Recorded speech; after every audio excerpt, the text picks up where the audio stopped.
views and opinions expressed on the following program are those of the hosts and guests, and not necessarily those of the staff or management of alltalkradio.net.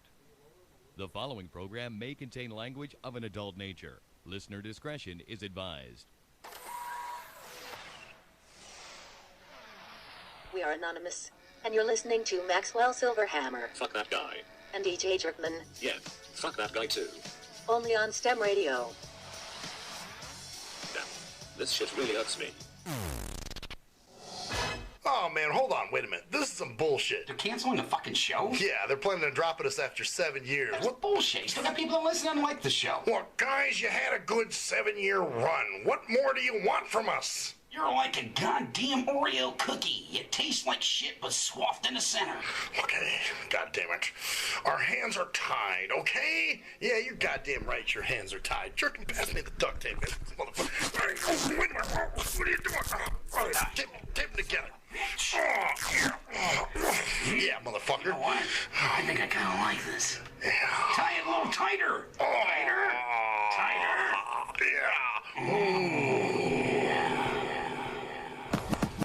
Maxwell Silverhammer, G.J. Jerkman, Cruise Control, and G Motors. Hellfire, I think somebody lit a cigarette. Nope, it's the hottest radio show on the internet. So keep it locked here from 7 to 9. STIM Radio fam, they ahead of their time. And now it's lesson 1, man, this is lesson 2. No format because they keep it fresh and new. And this is what I call a real show. They tough as hell with a hard edge like a steel toe. It campaign like a base seal. So if you're mad at them, call in, fuck some hate mail. And if you think that the jocks sound quirky, allow me to introduce you to the shit that irks me. All right, you sons of fucking bitches. Welcome to the shit that fucking cocksucking irks me. I'm Maxwell Silverhammer. I'm Hampster. And Jerkman's here, too. I'm here. I am G.J. Jerkman. G.J. not feeling too fucking good, feel Jerkman, like right? crap. Feel like shit. Isn't that a motherfucker, man, when you just got to drag your ass in and you're like, ugh. A couple times I'm standing, you know, when your legs are just like, they just want to collapse. Oh, under yeah, you. your whole body wants to collapse, man. I've been there, you know, where you're just like, oh, fuck, I got to do this shit. But just make it through the show because I don't think I could run it. Yeah, I don't know, Hamster. I don't trust Hamster running. I don't trust Hamster either. She gets on her wheel and she just goes around in circles and never gets out. Boy, Where's Bunny Rabbit when we need her, right? Oh, wow. Well, you know, and by the way, I'm all corped up because I had an event today, but it was outside, and which is all right, you know, but god damn, we were like in the sun. Did I get some sun today, or? Yeah, your head's a little red. Yeah, see, I know I'm going to feel it tomorrow, like my neck and face. Yeah. Because I was getting nailed by the sun, and I was like, son of a bitch. It was that hot? Well, you know, it wasn't that hot per se. It was actually kind of nice because there was a breeze. Yeah. But it was a little bit hot and corporate right in the sun. Yeah. So if you're standing in the sun, you know, it's going to kick your ass. Yeah, that's true. I just wish they would have told us this shit. Well, I did go to one of their preliminary meetings. I went to one of their preliminary meetings, but, you know, RTC and their ride setups. God, their rides are so fucked up anymore. Here's what happened. I was starting to tell this story last night. But what happened was I called up to set up a ride to this meeting I have tomorrow. And technically it starts at 8:15. Networking is from 8:15 to 8:30. The actual meeting goes from 8:30 to 9. And, you know, or actually, no, how does it work? I don't remember. Anyway, some shit starts at 8:15. And so I was like, well, I should probably be there at 8:15. So I called to set up the ride. The best ride they could give me with the appointment time of 8:15 was 6:54. Oh, my gosh. Yeah, exactly. I'm like, come on, dude. This shit. And they're like, and the guy that I got is this guy named Carlos, you know, and I've talked to him before. I've even met him. I met him when I dated Shell. And because she worked there with him. And, you know, he's a cool guy, but he's a company man. He's a company dick sucker. Okay. So he's like, well, you know, and it kind of talks like this, you know, and he's like, well, you know, you figure if you get picked up, there might be a bunch of stops before you get dropped off. And I'm like, Yeah. He goes, but sometimes they go straight there. And I said, that's what I'm afraid of. Oh, yeah. I don't want to be picked up at 6:54, get there at 7:20, and then be sitting there with my thumb up my ass for a whole hour and 10 minutes or whatever. Jeez. So I was like, well, I'm not taking that ride. Sorry, fuck that ride. So then I said, let's try it with an appointment time of 8:30. Guess what they give me? What? A 6:38. You know, it's like, okay, now this even makes less sense. You know, the first one was dumb enough, but then the second one was even stupider. Yeah. So I was like, okay, that's fucking stupid. I was like, try it without the appointment time, and let's see what we get. They gave me a 7:51. So, you know, which is cutting it very close. Yeah. But I'm betting you, one or two things is going to happen. But here's the one I'm betting, and I'm trying to think of what we could do here, guys, because I want to just show, I want to see if I really know RTC and know their stees, and I want to say that I'm probably going to get there at 8:30 anyway. And if that's the case, we should. I'm trying to think what can we do if this does happen, because I'll brief you guys. Well, you don't eat pizza anymore, right? So we can't do pizza. Yeah, we can do pizza. Can we? Yeah, you guys can do Shit, pizza. maybe I'll owe you guys pizza. If they, you know what? If they get us there at 8:30, I'll owe you pizza. Okay. That's what we'll do. Okay. So, I'm not. I know Jerkman's happy with that. Like, you know, it's always pizza shit. Well, I'll tell you, I'm gonna eat before I come in, because I'm. Well, you cannot. You actually cannot eat pizza, right? Anymore. No, I usually don't eat it, but yeah, I haven't. Shit, eaten it you for a couldn't while. tell that night. Yeah. Oh, I know. You wasted me on the you know pizza eating. That was the last time. I think I had pizza a couple times after that, and then that was it. After I got sick, I went vegan. Oh man, 'cause So. you were nailing me that night. I couldn't believe you were telling me, "Oh yeah, I can eat more pizza than you." I'm like, "Yeah, sure, you can eat more pizza than me." And goddamn, you wasted me with that. How many did you have? Eight pieces? No, what did we have? There was only 2 pies, and they were great big, huge ones. My gosh, those pieces were like 2 pieces. One piece was as big as 2 slices. Right, and I had about 6 of them. But I think you had about 8 of them. Yeah, I did pretty good. So I'm like, God damn, you wasted me on this shit. Yeah, I was going. Yeah, that was pretty crazy. When I get hungry, I can eat. Oh, yeah. Then you were eating other stuff afterwards. I think because somebody brought in a dessert, or what was it? There was something. Yeah. You were eating some cupcakes or some shit. Oh, I just couldn't stop eating. Speaking of gross food, or just food in general, yeah, that was another thing at this event today. They had, you know, and you don't expect them to have great stuff, obviously, but they were giving these burritos away. They had people like, it was this veteran stand-down event is what it was. And so we walked over. They're like, hey, you can walk over, and they got food over there if you guys want. So we start walking by, and as we're walking, this guy hands my assistant a burrito. Okay. And he's like, okay, a guy just gave me a burrito. And I'm like, oh, okay, cool. Then we're walking by, and this other guy's like, hey, guys, want a burrito? And we're like, we got one already. He's like, here, I'll give you another one. And I'm like, oh, shit, okay. So I'm happy, you know, because my assistant already wasn't going to eat the burritos. He was like, I'm not eating this shit. I'm sorry. So then we're walking over towards the table more, and this guy's like, guys, want a burrito? We're like, we got 2 already. He's like, well, I'll give you another one. You'll have 3. And I'm like, no, that's a little much, but thanks. So then I went over and got a bagel, and so here it was. I ate this bagel.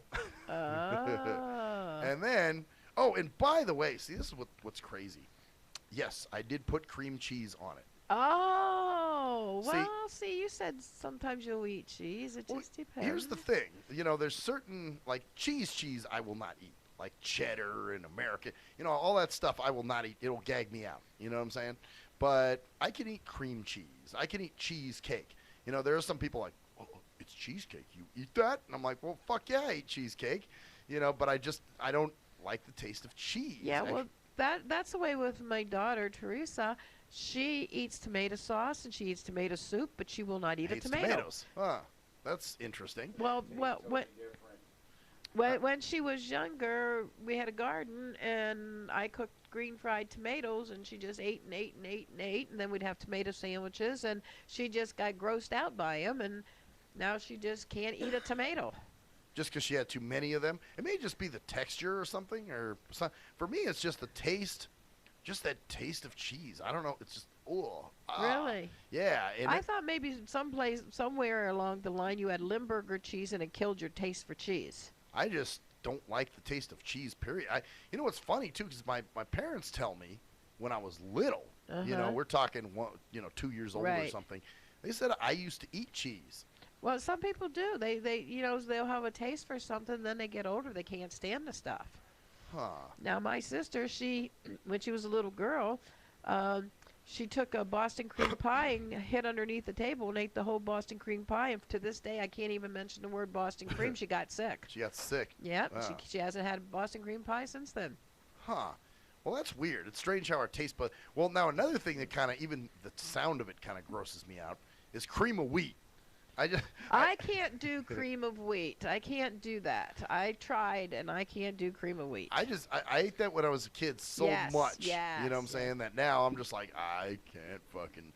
Like oatmeal I can do. Yeah. But cream of wheat, I I will can't be do it. totally happy if I've never, ever in my life eat any cream of wheat. I tried it. I can't do cream. It's just like, I love cheese, okay? But there's certain cheeses I can't eat. Right. I can't eat cottage cheese. No matter how you give it to me, I cannot eat cottage cheese, but I can eat Regalta cheese. Huh. And why that is, I don't know. I tried because years ago when I tried to go on a diet, everybody's eating cottage cheese with pineapples and lettuce and whatever. Right. And I gag on that crap. Yeah, it's just if the taste is covered up, I'm good. Yeah. But if it's just a straight, like when they put those cubes of cheese in something, I remember one time I had a pasta salad.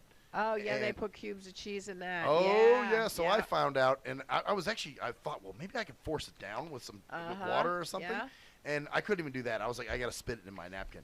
And for a few minutes, I sat there and I was just shaking, and I was sweaty, and I was like, oh, my God, fucking A, I got to recover. Yeah. You know? I understand that. It sounds strange, but it's, it's real. It's real. There's just certain, like Limburger cheese. My family used to eat Limburger cheese all the time. They'd say, once you get past the smell, it's delicious. I never got past the smell, and I didn't care if it was delicious. Well, see, I can eat chitlins. I'm cool with that. I can eat weird. I eat weird shit. I ate chitlins. I used to eat pig's feet. Oh, I love pig's feet. I'll still eat them. Pickled pig's feet? Yeah, that's the shit. I used to eat that. But I can eat that. Like I said, the only thing that really I have an issue with is cheese. Yeah. But everything else, I'm the goat. I'll eat anything. I don't eat goat's milk cheese or sheep's milk. Oh, goat's cheese. Yeah, I don't eat any of that stuff. I can't even. Yeah, I remember just smelling it. It was enough to gross. Make me go. Oh. Yeah, gross. It makes you sick to your stomach just to smell it. Yeah. Oh man. Pretty. This is great. We're making everybody hungry now. I know. Huh? Like, oh yeah. Either hungry or they want to throw or up. sick. Yeah, that could be. But yeah, I had a bagel with cream cheese. I always do the cream cheese though on the bagel. It's different. It's really different taste. Just like when you get a cream cheese cake, a cheesecake. Oh, I love cheesecake. Yeah, it's totally different. Just kind of a strange. I don't know. A lot of people look at me weird when I say, "Well, I'll take cream cheese." And they're like, "What? You're gonna eat cream cheese, but you won't eat cheese?" Yeah. And I'm like, "Yeah." Just don't ask me why. Yeah. It's like Billy fucking Joel. Just don't ask me why. So, yeah, and then of course I ate the 2 burritos that Colin, that they gave us. Right. So, and then they had lunch, and and that was funny too because it's that box lunch. Like a roast beef sandwich and some chips and a Rice Krispie treat. Oh, yeah. So actually, my assistant had to go to school. So he takes class over at CSN. Oh, okay. So he had to go, and he wasn't coming back till like 2:30. Uh-huh. So the lady that ran the whole event came up and asked how I was, and I said, well, actually, can you, I was like, when are we having lunch? And she goes, oh, you didn't get lunch? I'm like, no. And she's like, hold on, let me see if I can get you one. So she brings it over, and, of course, I asked her to cheese check the sandwich. I was going to say. Can you cheese check that? Because I know they always put cheese on them. Yeah. Unfortunately. Yeah. And that cheese is really gross. I like cheese, but that cheese is really gross. Oh, man. Yeah, they can fast forward all that shit. It's processed, and it's horrible. Horrible. So yeah, that was my, and then of course on the way back I made him stop at Subway, so I picked up a sandwich there. You weren't hungry today, were you? Well, that's the thing. I was actually afraid that because he was going to leave me at the event for a little bit and then come back. Yeah. And I'm thinking, oh man, I hope I get enough to eat. I hope I don't know why I always stress out when I have events that I'm doing by myself. Yeah. I'm thinking, well, what if I got to do this? What if I got to go to the bathroom? What if I got to fucking, Yeah. but people are always very helpful, as you'll hear later. Yeah. A little too goddamn helpful. And, but that'll be in my SMJ. When we start talking about that. So, but yeah, it was an interesting event. And, like I said, I got sun. And I love people who are the sun aficionados, and they're totally fucking wrong each time. Like I'm like, oh man, this is right in the sun. The guy at the next table is like, oh, don't worry about it. By like 10 o'clock, the sun's gonna move and it'll be over there, and we'll be fine. And I'm like, really? Well, hell no. It got hotter as the day went on. Oh yeah. And the sun's like even more in your face. Well, yeah. And I'm just like, oh man, okay, really. And people will tell you that shit all the time. Oh, the sun's gonna move. Did you talk to it? How the fuck do you know? So. Yeah, that's I don't know. Everybody's a meteorologist in some fucked up way. That's why our weather's all screwed up. Probably. Even the idiots that go to school for like 3 or 4 years don't have a fucking clue. They don't anymore. No, they don't. Man, it's going to rain tomorrow. Oh yeah, I love that shit too. There was somebody who works in the building I work in, and her theory is when the leaves are palms up, that means we're going to have rain. Yeah. And I was like, okay, let's see if this theory works. And no rain at all. And I'm like, yeah, that theory's great. She's like, really? It didn't? And I'm like, yeah, it didn't work. It didn't fucking rain here. We had no rain. So, yeah, that was kind of fun though, kind of interesting. See if her theory would pan out. Yeah. Well, I thought she would know. She's like, oh, I've found this to work every time. And I know every time the leaves are palms up, that means it's going to rain. And I'm like, all right, well, let's see if it's actually going to rain. And no, it did not. So, but. Blew that theory. Yeah, so much for that. What was the other thing? Another thing oh, by the way, Hamster, because you do a show here. Yeah. Do you have closet listeners? Closet listeners? Yes, I have closet listeners for my show. What is a closet listener? Somebody who listens to the show but doesn't admit they listen to the show. Oh, okay, yeah. I've got them, and we find out there's actually somebody now that I'm suspecting is a closet listener. Not by anything they even say. Now, other people, they do kind of hint that they listen, but then there's others that, they don't really hint, but you just kind of can tell that it ain't their first rodeo. Yeah, you know what I'm saying? Like, you'd be like, hey, man, check out the show. And then they'll say something, but you just, I don't know. It's just some little thing, some little feeling you get. Yeah. And it may just be me, but it just seems like they listen or have listened but before. But they just don't want to tell you. Or they listen. Yeah, I don't know. Yeah, I don't know why that is. It's kind of like when I did music.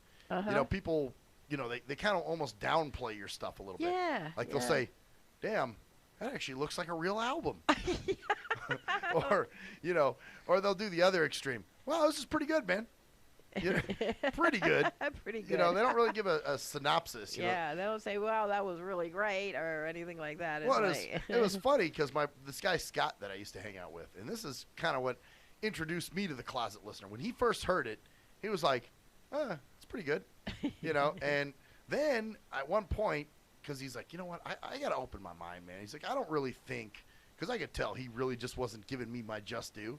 And he's like, you know what, let me listen to your stuff, man. Let me borrow your album. I'm like, all right, dude, here you go. So he borrows it, and then next day he calls me. He's like, man, I can't believe that I've slept on your shit, man. I can't fucking believe, and he was just so full of compliments and so full of, praise and everything. And I'm just like, okay. So, yeah, it seems like when people know you, it's almost like they don't want to give you the props. I don't know if it's a jealousy thing. I don't know. Sometimes I think that's what it is. I really do. Like they figure if I tell you I listened and I liked it, then it's going to blow your head up. Yep, that's just what I was going to say. Yep. And it's kind of funny, too, if somebody knows you, and this kind of goes back to what you and I have talked about before, where people think they know you, but they really don't know shit. Yep, that's true. And they're just like, oh, well, yeah. And one specific person, and I wonder if they still listen, a certain worm, that used to listen. And Jerkman used to catch her all the fucking time. So. He's shaking his head, yep. Yeah, there was a certain and I don't know why. I mean, because she had been down here, she had hung out here. So why not tell us you listen? I know. What's the harm in it? Yeah, I mean, you know, what's it gonna hurt? Yeah, you know. So you listen, and it's great. You know, it's no biggie. Yeah, you hear all these people, you know, all of a sudden climbing out of the woodwork and listen to your shit, and you're like, really? You did? Yeah.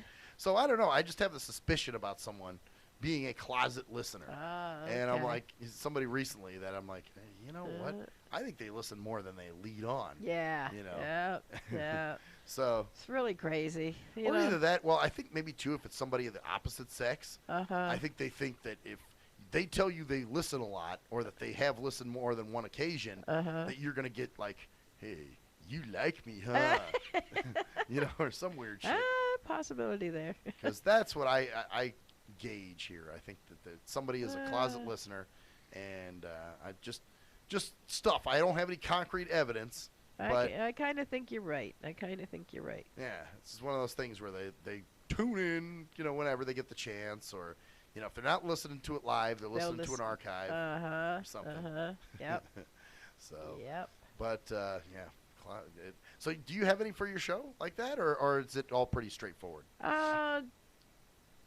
Generally, well, yeah, I gotta say yes. I do have people like that because they'll maybe post something on Facebook to let me think that they listen, but they just don't come out and say, you know. Oh, so they'll address a topic you talked about. Yeah, but they won't. But they won't tell me that they listened to the show, and there's no other way that they know what was going on in my show unless they listened. Yeah, isn't that weird? Yeah, it is. It's really strange. It's funny how they come up with a topic that I talked about, but they never listen to my show. You know? Right. All of a sudden, you just log onto your Facebook and you see, yeah, well, that's funny. I talked about that today on my show. Yeah. But yet now this person's talking about it. Yeah, or a week later or something like that. You know, they've gone in and they've checked out my Facebook or checked out my shows and stuff, and they'll bring up a subject that I had already discussed, but they won't let me know. And I'll say, oh, I had that on my show about a couple weeks ago, you know? Or they'll try to give you topics. That's another one. Yes. You know, I'll get people that will try to throw a topic at me and say, hey, man, I got something for your show. Yeah. What about those people that do? And then you're like, man, dude, we talk about that all the time. Yeah. So, you know, I don't know if it's a weird way of them telling you they listened. You know, why not just come out and say you listened? I mean, what's the harm in that? Yeah, that's a good question. You know, I wonder what the problem is behind it, because it doesn't seem like it would be a really big problem. Either you listen or you don't listen. You like it or you don't like it. Right. You know? It's like, okay, well, it's not going to make my head swell up if you don't like it. It's not going to make my head swell up if you do like it. Right. You know? Exactly. I'll just be like, oh, cool, you listened. You know? Yeah. I don't really care. I mean, and if you didn't like it, you know, don't listen. And I think too, people think we're very. You know, like that's our main thing. Oh, wow. I mean, it's always nice when you have a lot of people listening. Obviously, you know it. But at the same time, you know, I'm not going to get upset. And what the hell's that? Is that your phone, Hamster? That's my phone. Yes. It hasn't rang all day long. It's almost dead. And someone's calling. Someone's calling me. Is it a telemarketer by chance? Yes, it is. You know what? I get the telemarketers all the fucking time. And it's the same. It's this account services, and this is what I'm trying to figure out. Maybe you can help me out with this one too. I get, you know, it's always, I'll answer the phone. It's always a different number. And they'll say, hi, this is Ann from account services. Yeah. And right now we'd like to lower your interest rates. There's nothing wrong with your card currently, but we'd like to lower your interest rates. So if you're interested, press 1 and you could talk to a sales representative or something. So I've done it several times. Yeah. Because I want to tell them to take me off their list. Yes. However, when I do this and they answer, and before I can even get take me off your list out of my mouth, you know, they'll hang up on me. Yeah. And I'll try different variations. I'll be like, hey, you fuckers need to take me off your list. Or take me off your fucking list. I can't even get that much out of my mouth. You know what I'm saying? Yep. Anyway, yep. We'll be right back, bitches.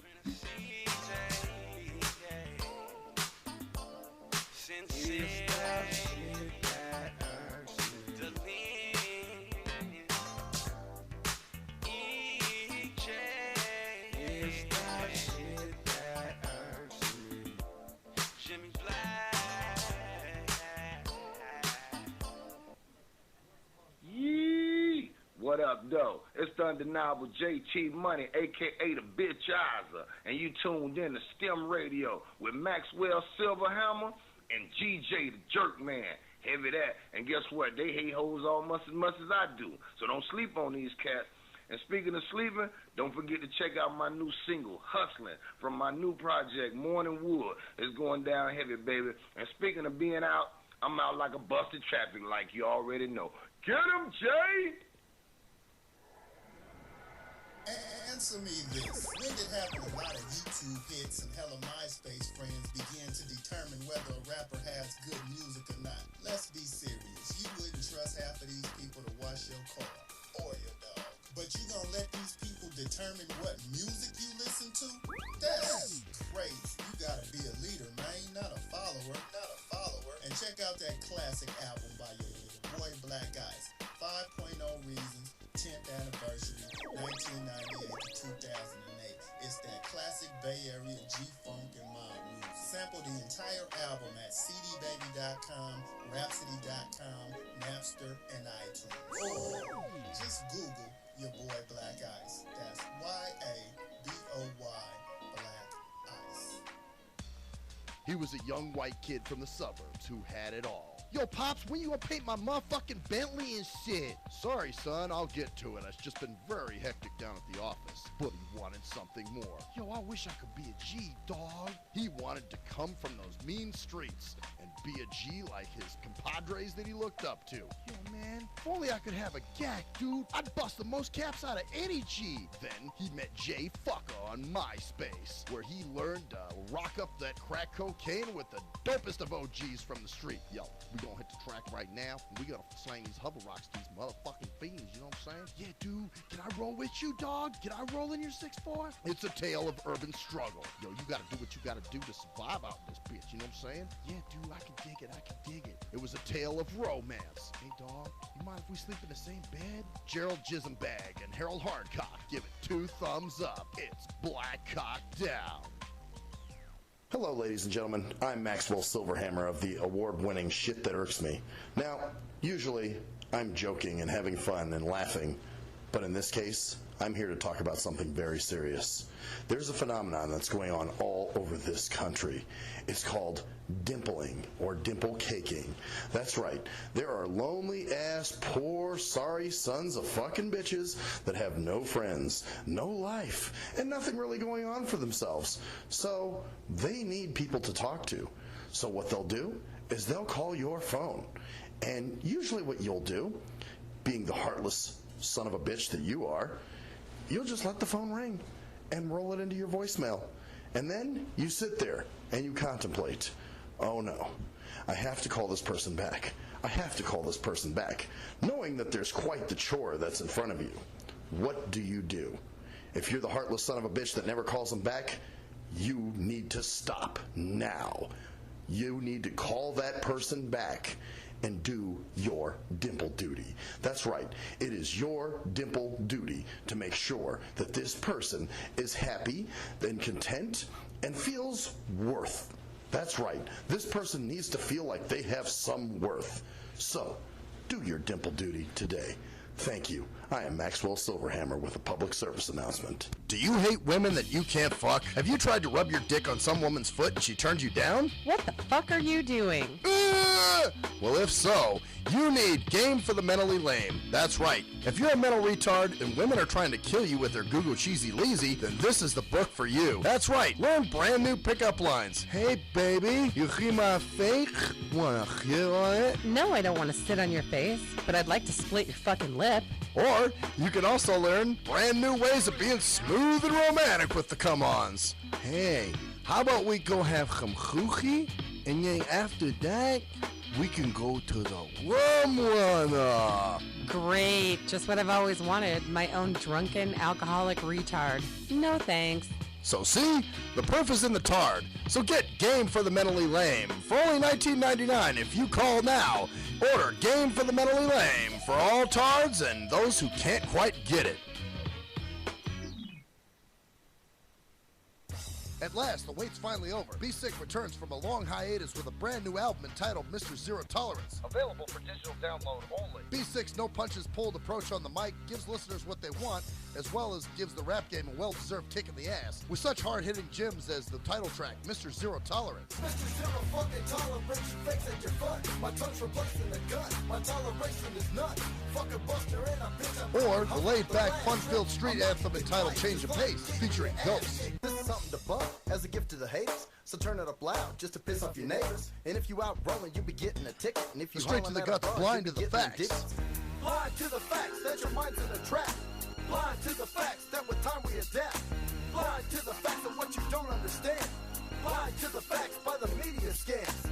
Blind to the facts of what you read in a book. Blind to the facts of Download your copy today of Mr. Zero Tolerance from www.cdbaby.com or go to www.cdbaby.com/cd/bsick2. Download your copy today. Keep the realness in the rap game. If you're a fan of hip-hop and R&B, join me, the Bruh Ren, for a full non-stop hour of back-to-back slappers. Back-to-back slappers. Where the playlist spans from genres like R&B, soul.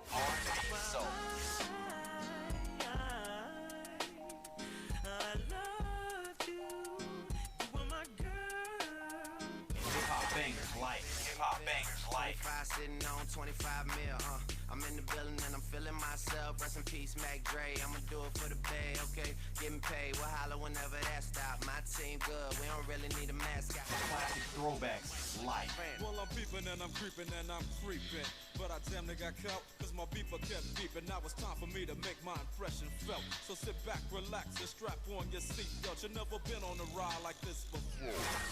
every Friday night at 9 o'clock Pacific Standard Time and Saturday at midnight Eastern Standard Time. Only on the Tough Love Show on JNJ.FM. We are anonymous, and you're listening to Maxwell Silverhammer Fuck that guy. and DJ Jerkman, Yeah, fuck that guy too. only on STEM Radio. Damn, this shit really hurts me.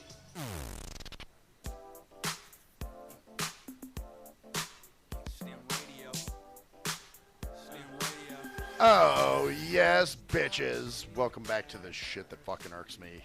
So, I was talking about the telemarketers that keep calling me all the time. And like I said, whenever I tell them to take me off their list, they hang up on me. And I'm thinking, well, what's the point of doing that? You know, if I'm not interested, you don't have a sale. You know what I'm saying? It's like That's true. if I won't come in your establishment and Right. patronize it, then what? I'm not worth anything to you. So why would you keep my phone number? Yeah. Why hang up on me and go, I didn't hear you say take me off the list, so we're just going to call you again and again and again and again. So what's going to happen? Every time I'm going to hang up on you? So what? You're getting a phone number every time that you call that's a dead fucking lead. You know, I remember when I did telemarketing for a month one time. Yeah. And even when I was doing it, there were certain people. Matter of fact, there was one time my boss was like, well, what do you, I said, I got a few numbers here, you know, that nobody ever answers that. And he's like, then get rid of them. Yeah. Don't keep yeah. calling them. Yeah. So, but now they just keep you in the stupid database. Yeah. And I was talking to somebody else about that, and they're like, well, it's numbers. And I'm like, so? What's that do? Yeah. And I'm like, this isn't like they're a government agency, and the more numbers of this, you know. Yeah. But like he was explaining to me, well, it's you know, everything is run on imaginaries.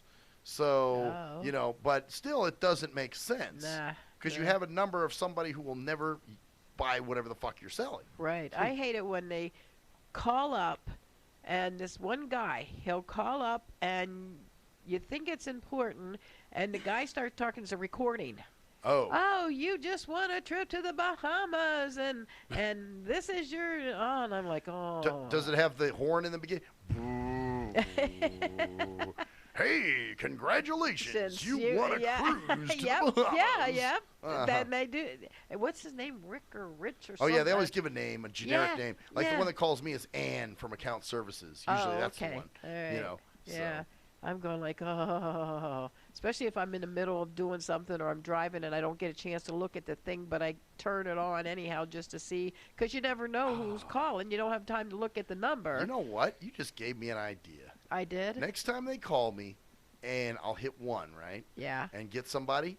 I'm going to start talking about how I've got this major crush on Ann that keeps calling. And I'll be like, you know what? I'm digging that Ann chick. Do you know her? Is there a way I could? I mean, I really want to talk to her, man. I tried to look on Facebook. You know, I looked up Ann, but there were so many. I don't even know what she looks like. Can you at least tell me what she looks like? Give me a little more background on her. You know, because I'm digging that Ann. Every time she calls me, oh my God, out comes the fucking joy jelly, and I'm just emptying out all over myself. We'll get him for being a stalker. But I love Ann. He loves. I want Ann from account services. Why can't I talk to Ann? Damn it. I'll buy this shit if I can speak with Ann. Well, I wonder how far I would get with that. I don't know. You know what? I think I'm going to try it. Go ahead and try it, and then we'll have a good show. If I'm in a situation where I can, like today I was at an event, so I couldn't. Right, you know, and they, of course, they did call me this morning. Yeah, I don't think that'd be very good at an event. But I could do it when it's just an office day and I'm just chilling. You could. Or a day where I'm not working or something. Well, you try it. That's going to be interesting. I'm going to be interested in listening. I'll tell you how it went down. See what happens, yeah. Just be like, look, I have a crush on the Ann, you know? Can I talk to her? What will they say? Well, sir, that's a recording. No, wait. That had to be a voice, a live person. There's got to be someone there, you know, that recorded that. Who was the chick that recorded that? You got to know you work for the company, don't you? And just get, like, really disgruntled. Look, I want to talk to Ann. I got him in a riled up mood now. Yeah. Well, you know what? As we were talking, I just thought that I was like, wait a minute. I'm going to act like I have, you know, like something for the chick. Can't hurt to try. Or I love the ones that'll say, please hold for a very important message. I know. Hey, you called me. What do you mean hold? Yeah, I hate that. Hold for a very important message. No, I'm not holding for the message. Then they'll say to me, hello, is this Carly? No, it's not. It's Charlie. Carly. They call me Carly. Carly or Carl or something because they can't pronounce my name. Tell them you're Carly Simon. All I want is you. Hey, you just and gave the me an sexy idea. Hurricane. They say that to me, I'll start singing one of her songs. Yeah, tell her. Say James Taylor was a real asshole, and you know you're just sick of his shit. You know, because he still bugs you on from time to time. So. But, you should tell them. It's Carly. We got something going on here now. I think we got to start getting tough on these telemarketers. I think we do too. And fuck with them. Yeah, you know, that's it. Because you know what, they get themselves into those situations. They do. When they're calling you, and okay, granted, it's probably some, you know, poor college kid or single mom just trying to make some money to feed their kids or feed their habits or feed their... But if you hang up enough times and they dial, like you said, they ought to know that, you know, it's a dead end, so just drop us. I had this one guy, actually, this was with that account services thing, and I love how they get belligerent with you. You know, I had one guy that actually, I told him, I said, you know, with the advice of my attorney, I'm recording this call. I just want you to know that. And the guy said, oh, yeah? Well, you need to fire him then, because you know it's illegal to record phone calls. Yeah, you know what? And it's also illegal to do what you're doing, called duress, motherfucker. You're calling me when I don't want something. That's called duress. It's called harassment. Well, in the state of Nevada, it's not illegal. Oh, really? Yes, you can. Oh, no, you know what? You can actually record somebody face-to-face. Yeah, but you can't. Can you record a phone call, too? Yes. You don't have to give them. You don't have to let them know that you're recording them. That's interesting. One-way conversation. Yeah. Yeah, because I know it's from what I was told, you can do it face to face. Like if I was sitting in this room and I had a recorder in my pocket. No, you can do that if you're sitting in a room. But if you don't have to make anybody know that you're recording them in the state of Las Vegas. In the state of Nevada? Yeah. Las Vegas is a city. See, I told you I had a blonde moment. It's going state of Las Vegas. Well, that could be a Las Vegas state of mind. I'm in a Las Vegas state of mind. Oh, that's okay. I've been doing this all day, bloopers all day. Oh, that's all right. It's what makes it fun. Yeah. So where was I going with this shit? So the guy was like, you know, we got 850 attorneys on staff right now. And I was like, I know. Well, then let me talk to them because what you're doing is considered duress, and I think they'd agree with me. And he goes, oh, they're going to be contacting you, trust me. But the one that really, really, really fucking pissed me off was the one that I, you know, got this is Ann from Account Services, whatever, and I hit one, and I got this Davy the Dune Coon motherfucker who answered, and he says, hello, sir. We're interested in lowering your interest rate. And I said, no, you got to raise my interest rate. And he was like, no, sir, we're going to lower your interest rate. And I'm like, no. I want you to raise it. And he was like, no, sir, we were going to lower it. And I was like, no, I'm not interested in what you're selling, so you have to raise the rate of my interest so I will be interested. Oh, that's funny. And he didn't get it. He's too Davy the Dune Cooney. So finally I hung up on his fucking, diaper head, unbathing, wipe your ass with your left hand ass. So I think that's what it is, the left or the right hand. There's something with wiping their ass with their hand. I don't know what the fuck it is. But that or their fucking wife's veil, either or. So then I get a call back, and it's from a local phone number. Oh. A 702. So I answer it. Of course. And it's that dumb fuck. Yeah. It's him again. And he's like, sir, why did you hang up on me? And I'm like, because you're a fucking idiot. And he goes, no, you're a fucking idiot too. And I'm like, oh, now you want to talk shit. So then I hung up on him. And then he calls back. And I'm like, why do you keep calling me back? I'm not fucking interested in what you're selling. And then I hang up on him. Well, then I get a call back a little later from another 702 strange number. I answer it. It's this Dune Coon cramming colon cramming companion. And he's like, hello, sir. This is Ivan from account services. And I'm like, oh, you know what? You're a fucking moron. Because, see, the whole reason for making those weird phone calls, they're numbers that don't, once it's like, this message will self-destruct. Yeah. So once they call you, that number self-destructs. It's no longer in the system. So even if you want to call that number back or report it to the FBI or whatever the hell you're going to do, it will basically just say this number is a non-working phone number or something like that. Right. So that's why they use those numbers, because this way they can't get caught. Yeah. But now this idiot calls from his actual desk phone. Like, no, I got this number. I'm going to call him back. Aren't I brilliant? It's like, okay, yeah, it's one thing to sell dope out of this fucking house, but when you step out in the lawn and do a fucking drug deal for the neighbors to see, then you're a moron. Yeah. So that's what this asshole did, basically. He was calling me from their office number, so now I had their office number. Oh, okay. Yeah, because a lot of them will use, what they do, they let them use cell phones. They pay prepaid cell phones. Okay. And so that way you can't trace the number. Oh. It can't be traced. So if they call you and they bug you and it's somebody from another country or something, they have, I don't know if they do it in the United States or not, but I know in other countries they do. They give them cell phones that you can't, It reminds me of, remember when Shell got this, it was something for the Obama administration, back when all the political calls were going through. Right. And, somebody called her, and she got the woman's number and was calling her back and giving her shit and going, I do a radio show, and I'm going to call you from the radio show. So that's funny. And was totally harassing this lady. It was kind of funny, but kind of shitty, too. Yeah.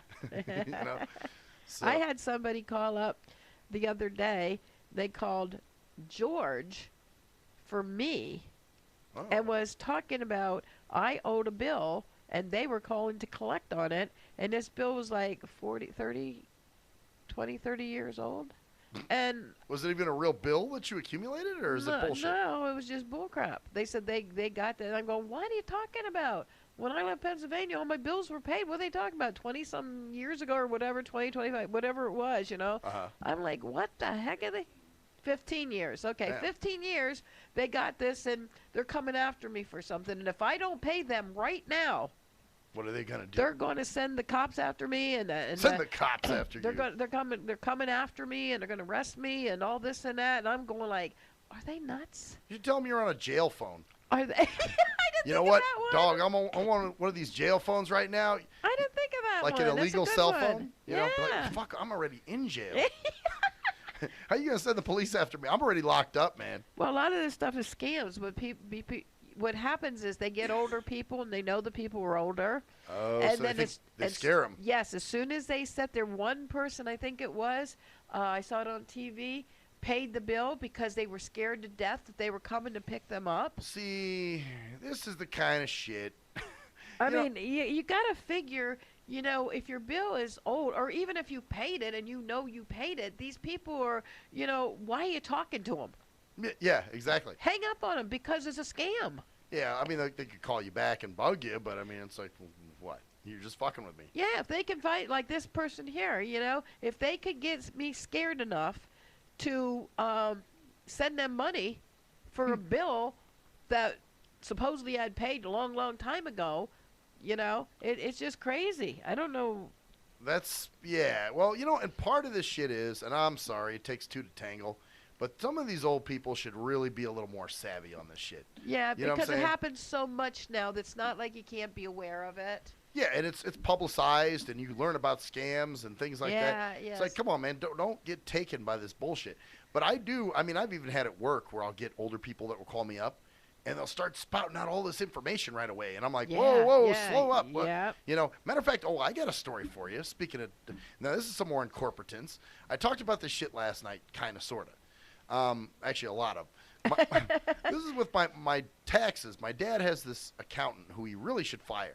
Okay. And basically this, I don't bother with the tax stuff. I give it all to my dad. He gives it to his accountant. Right. And he deals with it from there. Yeah. And I guess they didn't have my W-2. So then they send me an email at work. Oh. And they're looking to get they want my W-2. And I'm thinking, okay, first of all, you're sending some shit to my work email. Yeah. How the fuck did you get my work email? Yeah, that's not good. And I'm guessing they went to the site and looked around and found, where it says, the staff. 'Cause I think there is a section on there for staff and who does what, whatever. So they emailed me.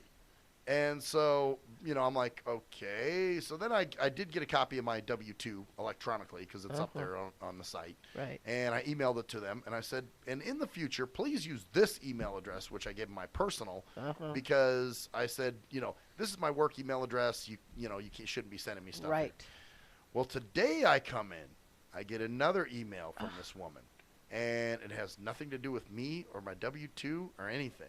Instead, it's somebody else's tax information. Oh, my gosh. Yep. I opened it up. It said, well, it was from the person. I recognized the name because I, had dealings with her yesterday. Right. When I said, here's my W-2, and please don't contact me at this email address again. Contact me at my work or my personal. Yeah. So then I open it up, and it's all this info. 2010 payments were made and partial, then were never fully paid off. And I'm like, got all this information about this Somebody person. else. Oh, my gosh.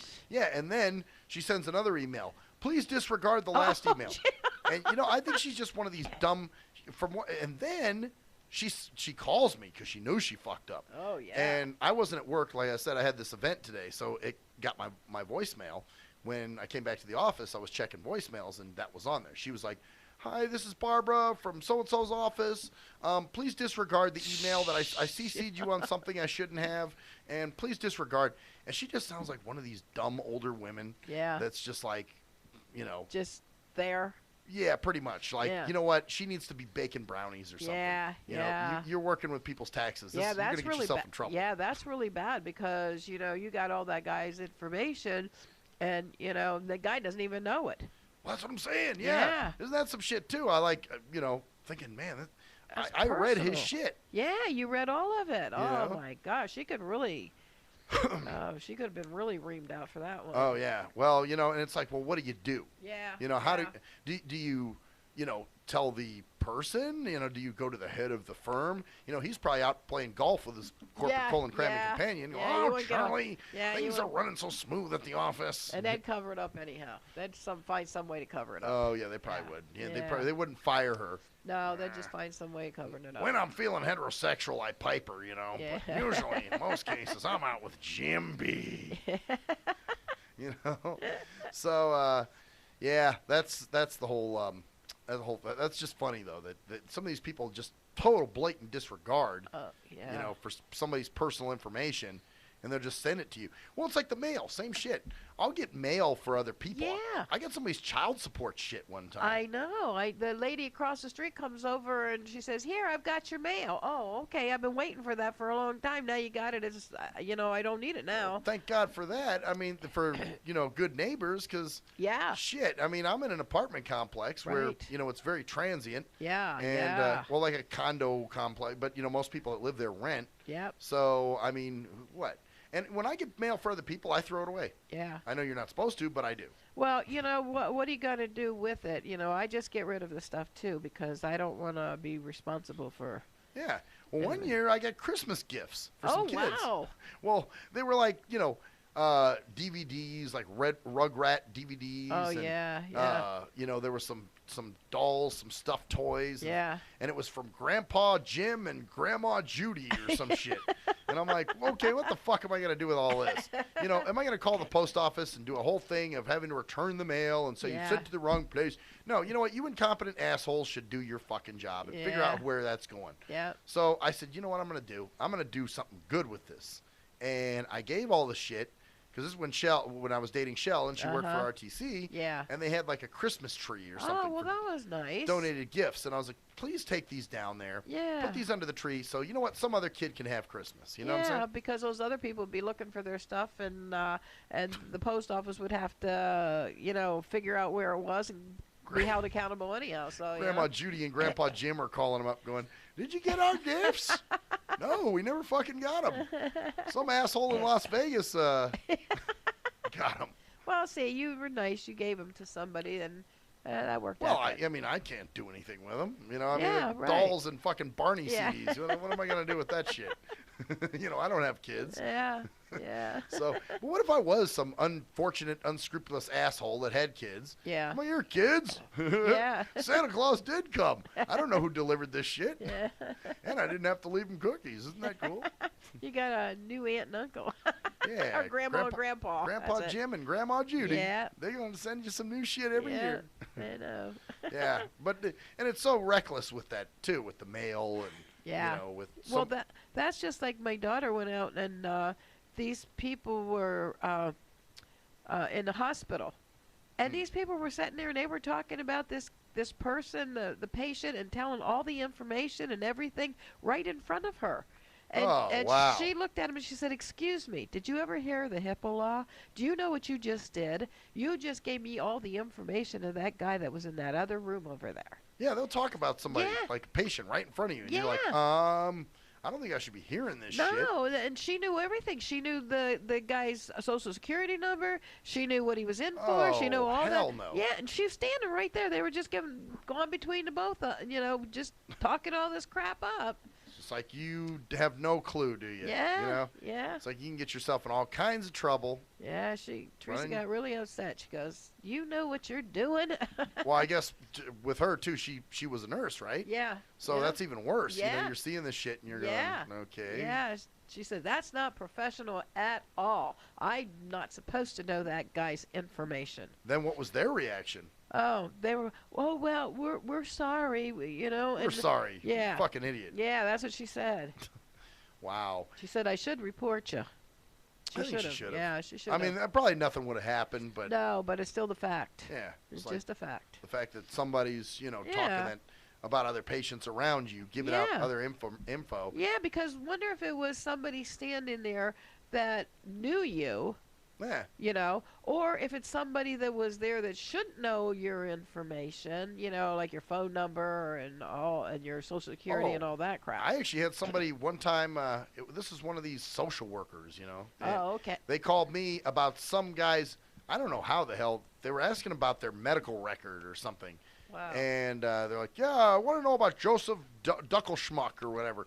And what's his deal and what's he doing, and what's his record, so his patient number is blah, blah, blah, blah, blah, blah. And his address is this. And I'm like, okay. So I call this idiot back, and I told her, I said, look, I don't even know who this is. Yeah. And I had to do a lot of decoding. Come to find out the guy is actually on our program. Oh, okay. But I don't know why. This is medical. We're not a medical facility. Right. So why the hell was she calling me? Yeah, you know? So, and giving out his info, yeah, telling me everything about the guy. Yeah. And it's like, maybe you need to confirm these things before you just do this spouting off.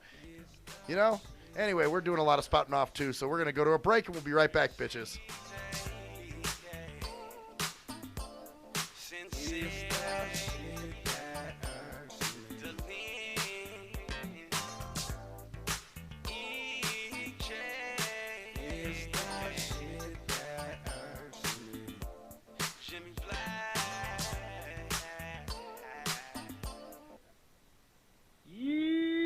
What up, up, though? It's the undeniable JT Money, a.k.a. the Bitchizer, and you tuned in to STIM Radio with Maxwell Silverhammer and GJ the Jerk Man. Heavy that. And guess what? They hate hoes almost as much as I do. So don't sleep on these cats. And speaking of sleeping, don't forget to check out my new single, Hustling, from my new project, Morning Wood. It's going down heavy, baby. And speaking of being out, I'm out like a busted traffic like you already know. Get him, Jay! Answer me this. When did having a lot of YouTube hits and hella MySpace friends begin to determine whether a rapper has good music or not? Let's be serious. You wouldn't trust half of these people to wash your car or your dog. But you gonna let these people determine what music you listen to? That's crazy. You gotta be a leader, man, not a follower. And check out that classic album by your boy Black Ice, 5.0 Reasons, 10th Anniversary, 1998 to 2008. It's that classic Bay Area G-Funk and mob roots. Sample the entire album at cdbaby.com, rhapsody.com, Napster, and iTunes. Or just Google your boy Black Ice. That's Y-A-B-O-Y, Black Ice. He was a young white kid from the suburbs who had it all. Yo, Pops, when you gonna paint my motherfucking Bentley and shit? Sorry, son, I'll get to it. It's just been very hectic down at the office. But he wanted something more. Yo, I wish I could be a G, dog. He wanted to come from those mean streets and be a G like his compadres that he looked up to. Yo, man, if only I could have a gag, dude. I'd bust the most caps out of any G. Then he met Jay Fucker on MySpace, where he learned to rock up that crack cocaine with the dopest of OGs from the street. Yo, we gonna hit the track right now, and we gonna slang these hover rocks to these motherfucking fiends, you know what I'm saying? Yeah, dude, can I roll with you, dog? Can I roll in your 6'4"? It's a tale of urban struggle. Yo, you gotta do what you gotta do to survive out in this bitch, you know what I'm saying? Yeah, dude, I can dig it. It was a tale of romance. Hey, dog, you mind if we sleep in the same bed? Gerald Jisenbag and Harold Hardcock give it 2 thumbs up. It's Black Cock Down. Hello, ladies and gentlemen. I'm Maxwell Silverhammer of the award-winning Shit That Irks Me. Now, usually, I'm joking and having fun and laughing, but in this case, I'm here to talk about something very serious. There's a phenomenon that's going on all over this country. It's called dimpling or dimple caking. That's right. There are lonely-ass, poor, sorry sons of fucking bitches that have no friends, no life, and nothing really going on for themselves. So they need people to talk to. So what they'll do is they'll call your phone. And usually what you'll do, being the heartless son of a bitch that you are, you'll just let the phone ring and roll it into your voicemail. And then you sit there and you contemplate, oh no, I have to call this person back. I have to call this person back, knowing that there's quite the chore that's in front of you. What do you do? If you're the heartless son of a bitch that never calls them back, you need to stop now. You need to call that person back and do your dimple duty. That's right. It is your dimple duty to make sure that this person is happy and content and feels worth. That's right. This person needs to feel like they have some worth. So, do your dimple duty today. Thank you. I am Maxwell Silverhammer with a public service announcement. Do you hate women that you can't fuck? Have you tried to rub your dick on some woman's foot and she turned you down? What the fuck are you doing? Well, if so, you need Game for the Mentally Lame. That's right. If you're a mental retard and women are trying to kill you with their Google Cheesy Leezy, then this is the book for you. That's right. Learn brand new pickup lines. Hey, baby, you see my face? Wanna hit on it? No, I don't want to sit on your face, but I'd like to split your fucking lip. Or you can also learn brand new ways of being smooth and romantic with the come-ons. Hey, how about we go have some choochie, and then after that, we can go to the rum runner. Great, just what I've always wanted, my own drunken alcoholic retard. No thanks. So see, the proof is in the tard. So get Game for the Mentally Lame for only $19.99 if you call now. Order Game for the Mentally Lame for all tards and those who can't quite get it. At last, the wait's finally over. Be Sick returns from a long hiatus with a brand new album entitled Mr. Zero Tolerance. Available for digital download only. Be Sick's no punches pulled approach on the mic gives listeners what they want, as well as gives the rap game a well-deserved kick in the ass, with such hard-hitting gems as the title track, Mr. Zero Tolerance. Mr. Zero fucking tolerance, you fakes at your fun. My tongue's replacing the gun. My toleration is none. Fuck a buster and a bitch. Or the laid-back, fun-filled street anthem entitled Change of Pace, featuring Ghost. This is something to bump as a gift to the haters. So turn it up loud just to piss off your neighbors. And if you out rolling, you'll be getting a ticket. And if you Straight to the guts, blind to the facts. Blind to the facts that your mind's in a trap. Blind to the facts that with time we adapt. Blind to the facts of what you don't understand. Blind to the facts by the media scans. Blind to the facts of what you read in a book. Blind to the facts of Download your copy today of Mr. Zero Tolerance from www.cdbaby.com or go to www.cdbaby.com/cd/bsick2. Download your copy today. Keep the realness in the rap game. If you're a fan of hip-hop and R&B, join me, the Bruh Ren, for a full non-stop hour of back-to-back slappers. Back-to-back slappers. Where the playlist spans from genres like R&B, soul.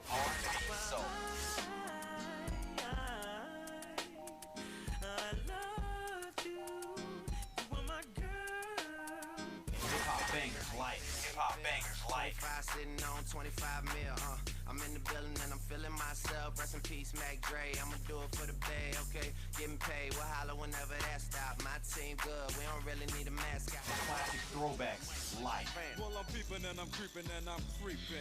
But I damn near got caught, cause my beeper kept beeping. Now it's time for me to make my impression felt. So sit back, relax, and strap on your seatbelt. You've never been on a ride like this before.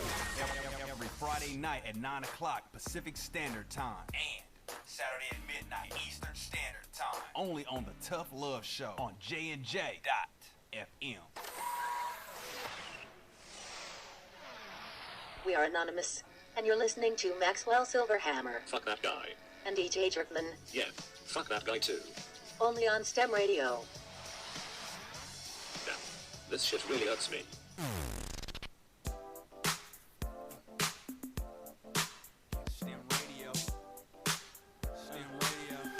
I feel the sunburn already.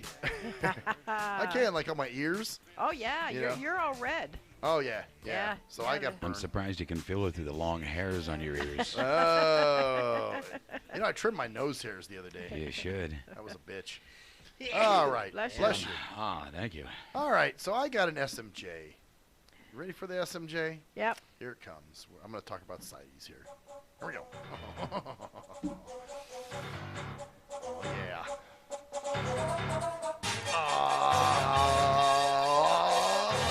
Gotta save that blind man. Gotta save him from danger.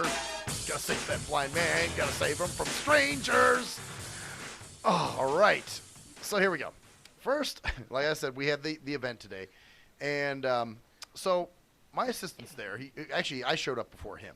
And this other vendor showed up. And he's setting up his table and everything. And, you know, at one point, this other vendor was trying to be helpful, and because the wind was blowing, he's like, "Hey, those papers on your table are blowing here. Let me put your stick on top of them here so they don't blow." I'm like, "Okay, cool." I said, "I got my assistant coming here in a little bit, and he's going to help me out and get everything set up." So we get everything set up and whatever. So at one point, when they had the food over there at the table, this guy leans over to my assistant and he says, "Hey," he's like, "they got food over there, so if you want to take them over and get them something to eat, you can." And then later in the conversation, you know, I was like, "Yeah, there's a bathroom. I think there's a bathroom inside the building. We can go in there." And so my assistant just kind of casually asked him, "Where's the bathroom here?" And he was like, "Well, there's a porta potty over there, so if you want to take him over there if he's got to pee, but if he needs to do anything else, you probably just could take him inside the building." You know, it's like never taking into consideration maybe it's my assistant that's got to go, not me. You know, Or maybe it's my assistant that would like to eat, not me. Yeah. You know? Yeah. You want to take him over there? It's got to be something you're doing for him, right? Because you don't eat or shit. You know, you are super sighty because you're taking care of that blind guy. So therefore, you don't eat, you don't shit, you don't do any, you know, you don't have any bodily functions. Yeah, it's not you like, know. hey, you want something to eat, it's over there, or hey, if you have to go about, you know. Right, or you guys, yeah, you know, if you guys get hungry. Yeah. Well, you could take him over there and get him something to eat. Yeah, you could take him over. Go feed your tard. Go feed me, Chimo. If he has to go to the bathroom, you know, like you're not even there. Exactly. Well, if he goes in his pants, you know, I just pull a turd out. You know. Yeah, boy, oh boy. So I'll tell you. then there was another person. Now, this is the bitch I kind of snapped at a little bit because like I said, my assistant had to go to school. So Right. he goes, and I'm hanging out there and everything, and I have my lunch, and I'm back behind the table. And at one point, well, several reasons. One is I stood up to get out of the sun. Right. You know. Right. Second of all, you know, the thing, you know, that I've kind of learned a little bit from doing the job that I do, because I do a lot of events where I'm at a table and that kind of thing. Yeah. So when you stand up, you actually look more alive, like you're, I guess, looking to interact or looking to, you know, as opposed to if you're kind of just sitting back, you know, how you doing? You heard of our service before? Yeah. You know, yeah. this way you're standing up, so it looks like you're engaging. Interested. Yeah, you're engaging people. Right. They even tell you at some things I've been to, you know, when you go to those meetings where they try to tell you how to do the job you've already been doing for 8 years. Yeah. Yeah. You know, they tell you, come up from behind the table. Yeah. You know, talk to everybody. They tell you to like stand in front of your table and like, you know, greet everybody and shake hands and do the whole thing. Yeah. So anyway, I'm standing up and this woman goes, "Do you need to go somewhere?" And I go, "Do I look like I need to go somewhere?" And she goes, "Well, you look like," and I said, "What's the expression I have on my face right now?" And she goes, "Well, you look like, you know, I don't have anyone here for me right now, and I need to go somewhere." That's what she said. And I'm like, "Oh," I said, "Do I have the blinky and distress look?" And she was like, "Well, no," you know, and then, you know, those people, and I'm sure she walked away all fucking, you know, what's the word I'm looking for? Not vindictive. What's God damn, I'm trying to think of the other word. I can't think of one either. I you know what I'm saying? When you're just like, you're all, right. Fuck right. him. Yeah. You know? Yeah. Like, I tried to help him, and he this is the treatment. I'll never help another blind person again. Fucking those people. You know? If that's how they want to treat me, you know, ungrateful fucking little bastard. No wonder he's blind. Fucker. God made you blind because you're a shithead. You know? So, but yeah, she got, and then later I kind of felt bad, like, for snapping at her, but then again, I'm like, well, fuck you, lady. You know, I mean, I'm standing up, okay? I have a cane. Yeah. So if I really needed to get somewhere or go somewhere, I'm going to pull out the cane and start walking around. I'm not just going to stand up and go, "Kumi, hey, hey, somebody help me, please." So, you know, it was just funny. She was like, "Well, you have a look on your face like, I don't have anybody here right now, and I need to go somewhere." I'm like, if I need to go somewhere, I'm going to walk around and find where I need to go. Or either that or, "Oh, wow, look at that. There's a person at the next fucking table. I just could ask him." You know what I'm saying? So, you know, I mean, goddamn, they act like either they think that I don't know someone's at the next table, even though I'm hearing him talking to people. Yeah, they don't think about that. They don't think about that. God, they don't think about a lot. Some of this shit is just, you know, I mean, people say, well, you know, you can't get mad at them because they don't understand. But, you know, let's put the shoe on the other foot, okay? Yeah. Maybe they've never been around blind people. Yeah. Well, maybe I've never been around ignorant people. You know what I'm saying? Because all growing up, you know, everybody that I was around knew my capabilities and knew what I could and couldn't do. Yeah. So I didn't really run into shit like that until I got older, to be honest with you. Really? I mean, yeah, I had a few, you know, minor here and there things, but, you know, like there was one time when I was at this, you know, this little summer, well, not a summer camp, but, you know, like a day, day school, you know, when you're a kid that my mom used to send me to while she would go to work or something. Right. And we went swimming, and they had a diving board, so I wanted to jump off the diving board. And they're like, no, you can't do that, you know. And I'm like, don't tell me what I fucking can and can't do. Watch me. Yeah, you know, I jump off the diving board all the fucking time. Tell me I can't jump off a diving board. Or, you know, there was one time where I remember this when I was in junior high, and I did ski when I was little. And, you know, I hadn't skied in a while. Right. You know, I think the last time I skied, I was like 7 or something. And I was in junior high now, so I was probably about 12 or 13. Yeah. And somebody was asking me, are you going to go on the ski trip? Because there was a ski trip. Yeah. And we had this dean named Mr. Moots. And he talked like this. His name was Mr. Moots. And he'd always get on the PA system. Students, we've had a lot of problems with vandalism in the bathrooms. So if anyone knows who's doing this, please stop, or please tell them to stop, or come see us and report them. Thank you. So anyway, my friend Dave was like, hey, you going to go skiing with us? You going to do the ski trip? I was like, oh, the fuck, they got a ski trip? And he's like, yeah. And it says to talk to Dean Moots if you were interested. So I went up to him. I'm like, Mr. Moots, I'm interested in doing the ski trip with you guys. And he goes, you can't ski, Maxwell. Fuck you talking about? So, yeah, it's just funny that, they right away, how do you know I can't? Yeah. Assumed. And then when I told him, actually, dude, I used to ski all the time. And then he was like, well, your parents will have to sign a form and do all this and do all that. And he made it sound so complicated. It was like that you didn't want to do it. Yeah, huh? I'm like, yeah, oh, fuck, yeah. I don't want to do it now. Yeah, But, yeah. I should have pursued it now that I'm thinking about it. I should have been like, okay, where's the form? Yeah. What do we got to do? Yeah. Well, my parents would have signed it in a heartbeat. Fuck, Right, you kidding right, me? right. So they were all for that kind of stuff. Yeah. Well, that's the other thing, too. They probably assumed, oh, so you see, his parents will coddle him. Yeah. They would never let him go on a fucking ski trip. Yeah. And I bet you if they did sign the form, they'd throw some other bullshit in the way. Probably. Well, Yep. do you have a third-born cousin or something that could also certify for you that you're safe to go on this trip? Yeah. It's liability, don't you know? Yeah, they would have found something. But I ran into a few of those little things, growing up. But it wasn't very prevalent. Not as much as now? No. That's why I started doing this SMJ report. Yeah. Because I think I get SMJ'd every day in some form. Yep. Somewhere. And, there was somebody the other day that said something to me, too. They tarbarine me for doing something good. Fuck, I think it was a bus driver, paratransit driver or something. And said they told me I did good, or I'm good, or something like that. I can't remember what the fuck I did. Oh no, it was RTC. That's right. I went down to RTC to buy my paratransit pass. Okay. And I went in. I'm walking towards the desk, and the woman's like, "Just a few more feet, straight ahead." It's like, I'm not a walking measuring fucking tape, so I'm not gonna go. Oh, okay, 1 foot, 2 feet. I know where the desk is. I hear where you are. And so I go up there and I said, yeah, I'd like to buy the monthly pass for October and blah, blah, blah. So I buy the pass. And then, of course, I had time before my bus was coming. So I said, you know what, I'm going to go over here and just take a seat. And she's like, okay, seat's behind you a little way. And, of course, I got to the seat while she was giving her description. And she goes, wow, you're good.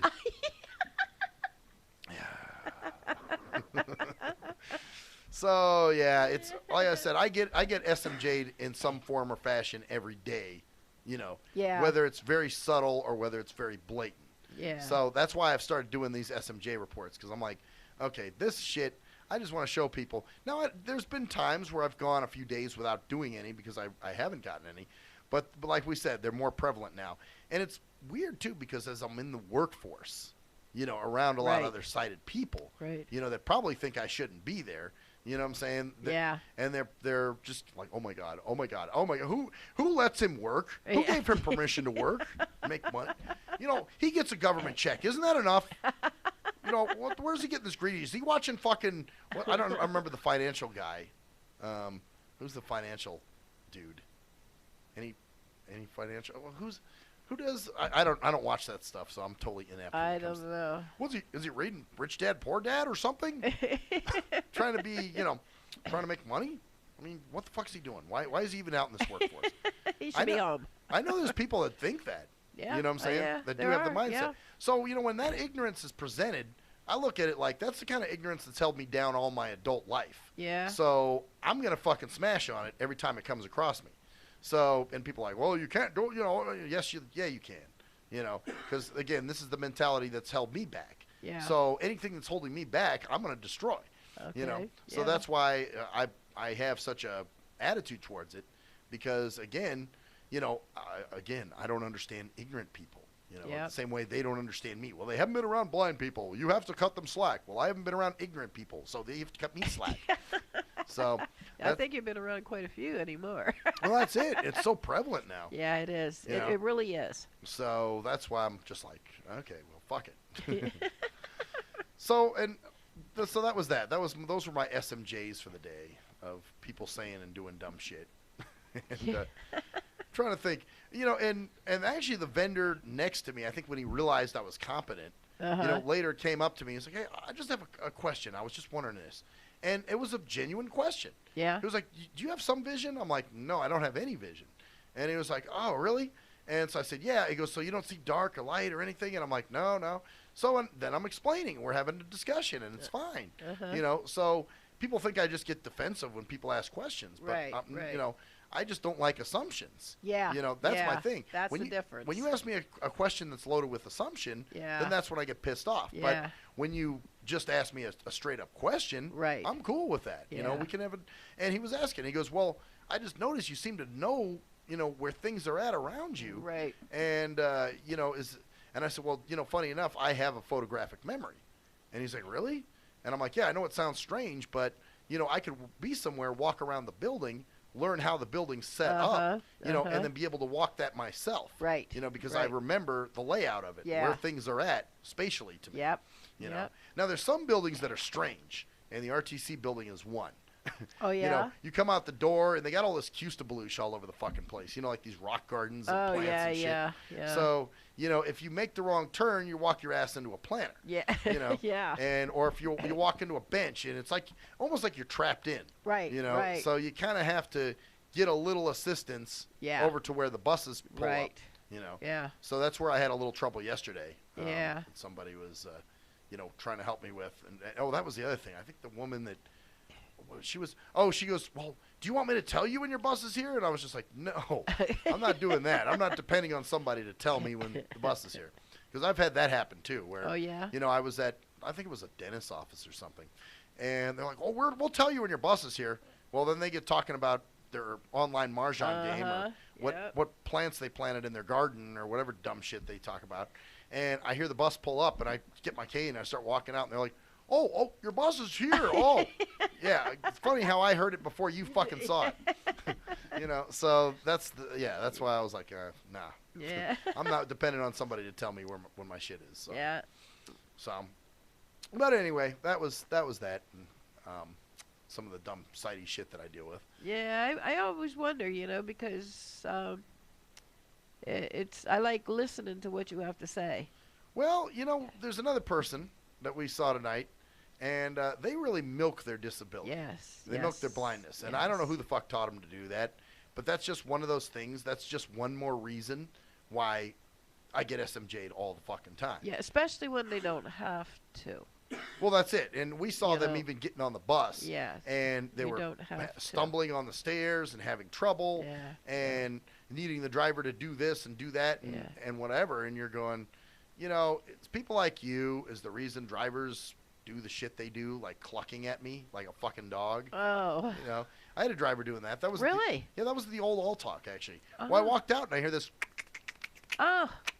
And I'm like, okay. Like you're a dog. They're trying to get you to go to the sound. Well, I thought somebody was walking their dog. Oh my god. I just kind of stood there. I'm like, oh, somebody must have a dog. You gotta be kidding. And he was like, oh, come on, I'm your driver. And I'm like, oh. I said, so you're clucking at me like a dog?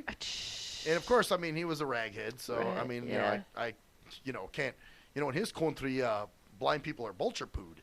So that's why I was like, okay, I guess we cut him a little bit of slack. I mean, they still bathe in their own urine, so But anyway, and it's kind of true. I mean, it's just how it is. It's their mindset. Yeah. So, but yeah.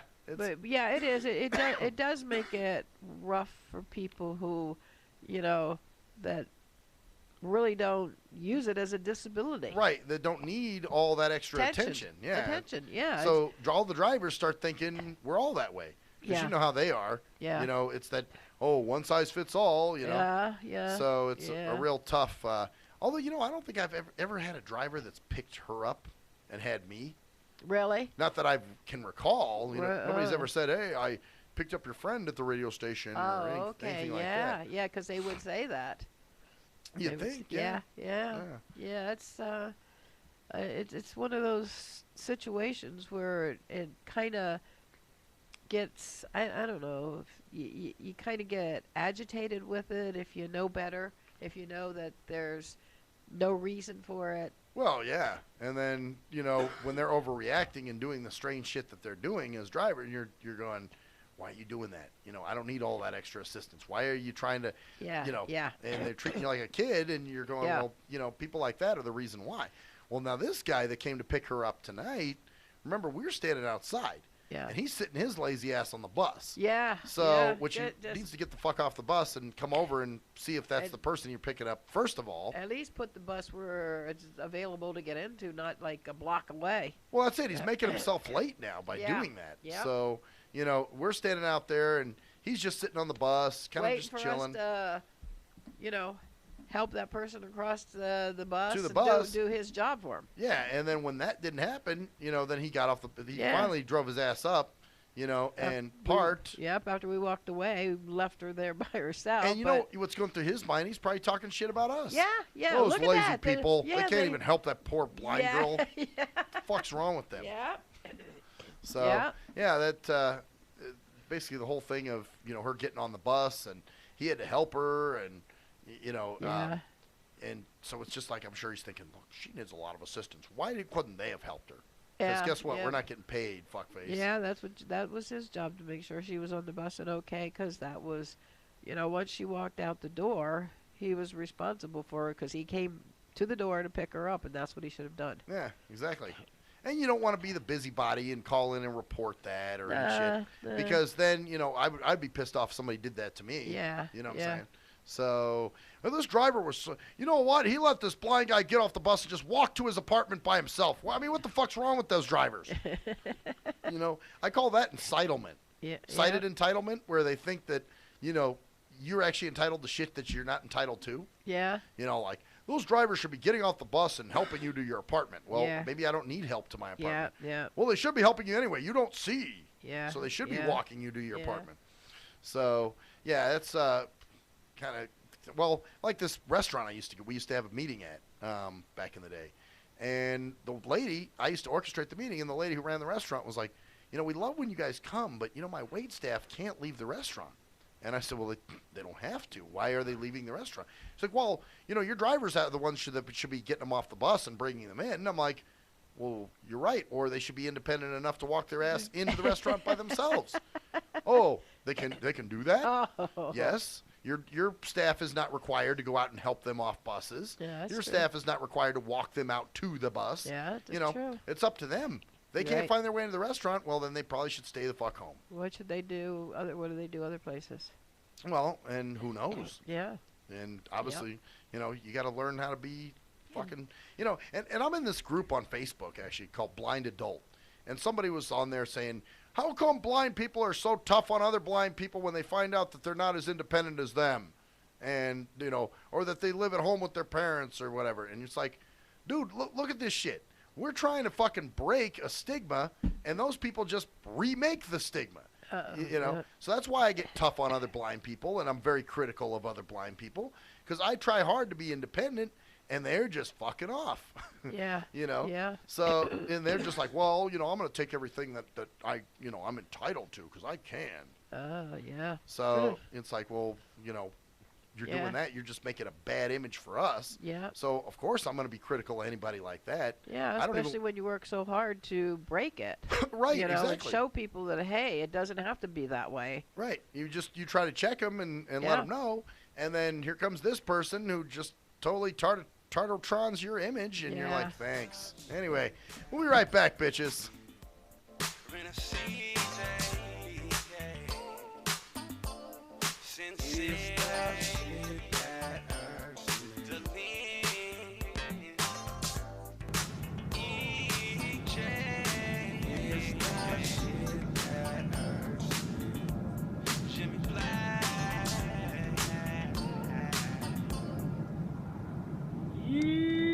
What up, though? It's the undeniable JT Money, a.k.a. the Bitchizer, and you tuned in to STIM Radio with Maxwell Silverhammer and GJ the Jerkman. Heavy that. And guess what? They hate hoes almost as much as I do, so don't sleep on these cats.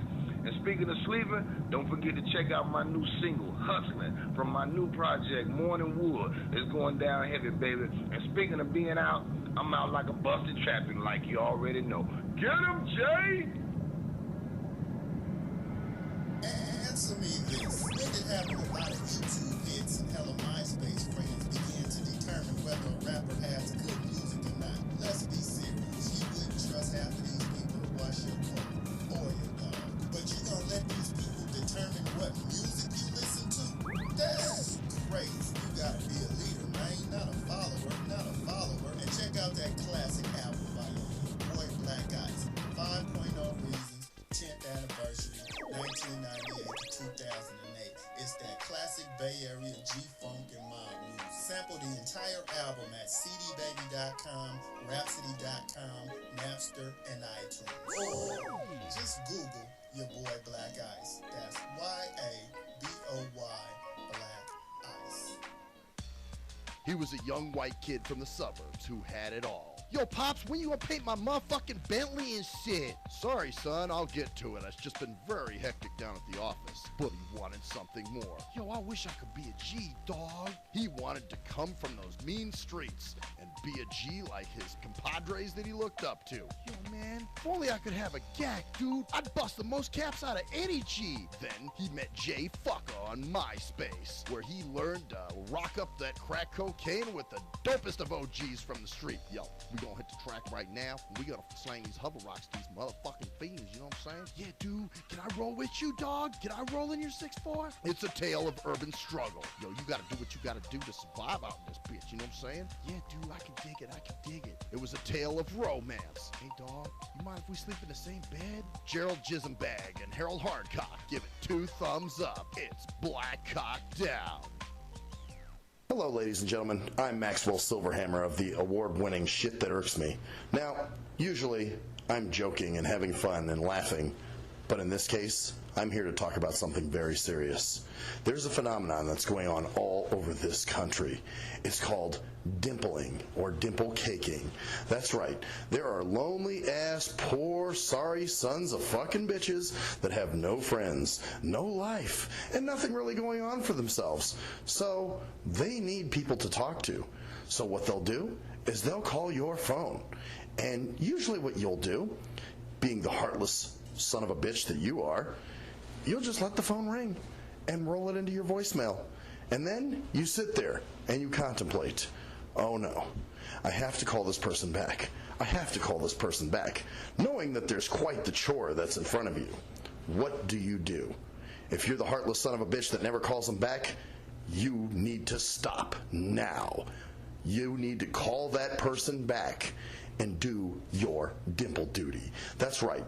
It is your dimple duty to make sure that this person is happy and content and feels worth. That's right. This person needs to feel like they have some worth. So, do your dimple duty today. Thank you. I am Maxwell Silverhammer with a public service announcement. Do you hate women that you can't fuck? Have you tried to rub your dick on some woman's foot and she turned you down? What the fuck are you doing? Well, if so, you need Game for the Mentally Lame. That's right. If you're a mental retard and women are trying to kill you with their Google Cheesy Leezy, then this is the book for you. That's right. Learn brand new pickup lines. Hey, baby, you hear my fake? Wanna hit on it? No, I don't want to sit on your face, but I'd like to split your fucking lip.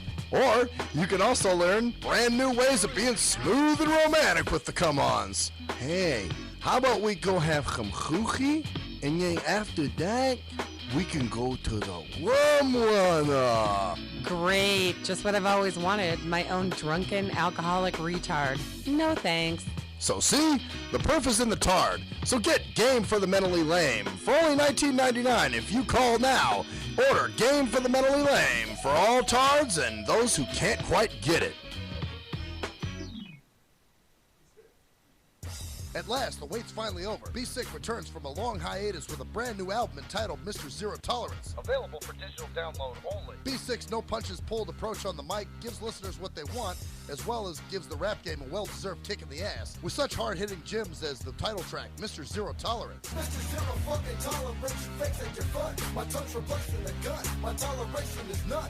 Fuck a buster and a bitch. Or the laid-back, fun-filled street anthem entitled Change of Pace, featuring Ghost. This is something to bump as a gift to the haters. So turn it up loud just to piss off your neighbors. And if you out rolling, you'll be getting a ticket. And if you Straight to the guts, blind to the facts. Blind to the facts that your mind's in a trap. Blind to the facts that with time we adapt. Blind to the facts of what you don't understand.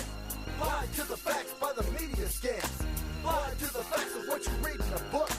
Blind to the facts of Download your copy today of Mr. Zero Tolerance from www.cdbaby.com or go to www.cdbaby.com/cd/bsick2. Download your copy today. Keep the realness in the rap game.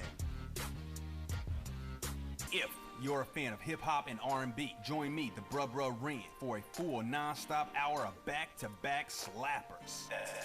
Back-to-back slappers. Where the playlist spans from genres like R&B, soul. R&B, soul.